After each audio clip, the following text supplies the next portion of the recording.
जी नमस्कार, मैं चितरंजन कुमार और आप देख रहे हैं सतयुग न्यूज। देखिए, केंद्र सरकार ने जातीय जनगणना कराने की घोषणा जब से की है तब से क्रेडिट लेने का होड़ लगा हुआ है।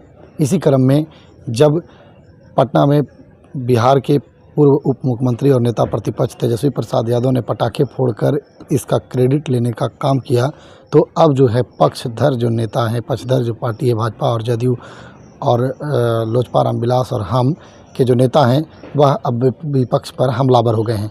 इसी कड़ी में औरंगाबाद के लोजपा रामविलास के जिला अध्यक्ष चंद्रभूषण सिंह उर्फ सोनू सिंह ने जातीय जनगणना को लेकर एक प्रेस वार्ता आयोजित किए हैं। आइए उस प्रेस वार्ता में क्या कुछ चंद्रभूषण सिंह बोल रहे हैं, बता रहे हैं, वह आपको सुनाते हैं। आज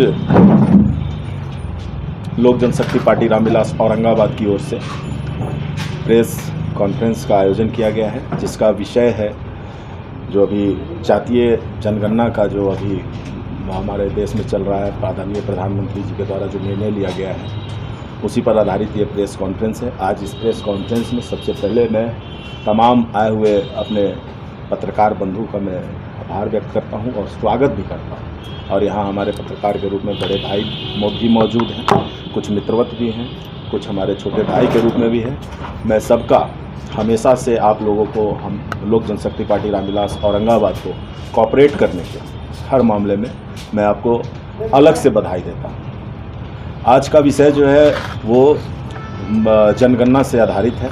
जो जातीय जनगणना का जो निर्णय लिया गया है, यह एक हमारे यशस्वी प्रधानमंत्री आदरणीय नरेंद्र मोदी जी के द्वारा लिया गया एक बहुत ही कठिन निर्णय इसको कहा जाए। कठिन निर्णय भी है और देश हित में लिया गया ये फैसला है। मैं इसके लिए अपने आदरणीय प्रधानमंत्री जी को, श्री नरेंद्र मोदी जी को, और अपने नेता, मेरे नेता आदरणीय चिराग पासवान जी को हृदय से बधाई देता हूँ, क्योंकि ये फैसला हर उन भारत देशवासियों के लिए है जो समाज की पिछली पंक्ति में खड़े हैं, जिन तक विकास की धारा नहीं पहुँच सकी है, जो अभी तक विकास जो हमारे द्वारा योजनाएं दी जा रही हैं हमारे भारत सरकार के द्वारा, उससे जो वंचित है, उनके हक में लिया गया फैसला है।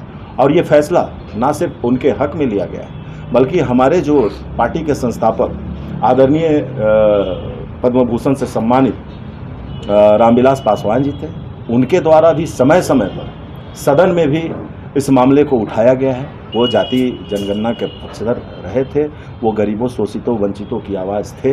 तो आज हम समझते हैं कि उनका जो सोच था और वो जो चाहते थे, उनका जो हमारे भारतवर्ष के नागरिकों के प्रति जो समर्पण था, आज वो धरातल पर उतरा है और उसका रूप है यही जातीय जनगणना।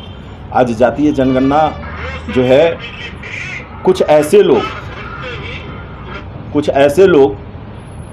ऐसी पार्टियां जो लगातार इसका विरोध करते आती हैं, जैसे आप राजद को भी देख रहे होंगे, सपा को भी देख रहे होंगे, कांग्रेस को भी देख रहे होंगे। तो भैया आप ये जवाब दीजिए ना हमें।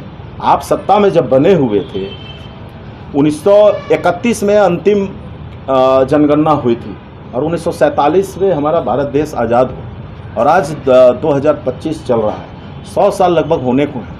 100 साल के दरमियान में जब आप सरकार में थे तो आप जनगणना क्यों नहीं कराए? और जहाँ भी जातीय जनगणना हुई भी तो वो आंकड़े के आधार पर हुई थी, सर्वे के हिसाब से हुई थी।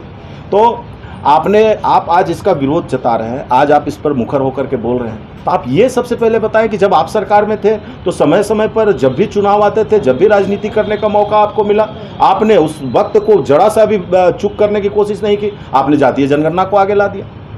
आप जातीय जनगणना को ला करके कई एक चुनाव लड़ लिए। तो आज जब आपकी ही मंशा को, जो आप मांग करते थे जातीय जनगणना की, समय समय पर आप हर चुनावों में उठाते रहे इस मुद्दे को, तो आज उस मुद्दे को हमारे आदरणीय प्रधानमंत्री, यशस्वी प्रधानमंत्री, पूरे भारतवर्ष के युवाओं के चहेते प्रधानमंत्री, हर बुद्धिजीवियों के चहेते प्रधानमंत्री, विकास की धारा बहाने वाले प्रधानमंत्री आदरणीय नरेंद्र मोदी जी ने आपकी भावनाओं को स्वीकार करके और जातीय जनगणना को मंजूरी दे दी।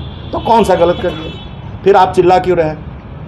आपको समाज सेवा से कोई मतलब नहीं है। आपको समाज के शोषितों, वंचितों, पीड़ितों और हर जाति के लोग, हर जाति के शोषितों, वंचितों, पीड़ितों से कोई मतलब आपको नहीं है।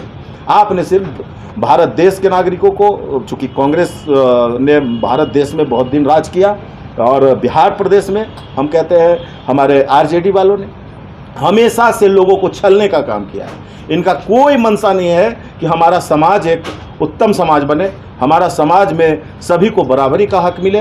इनका कोई ऐसा मंशा नहीं है।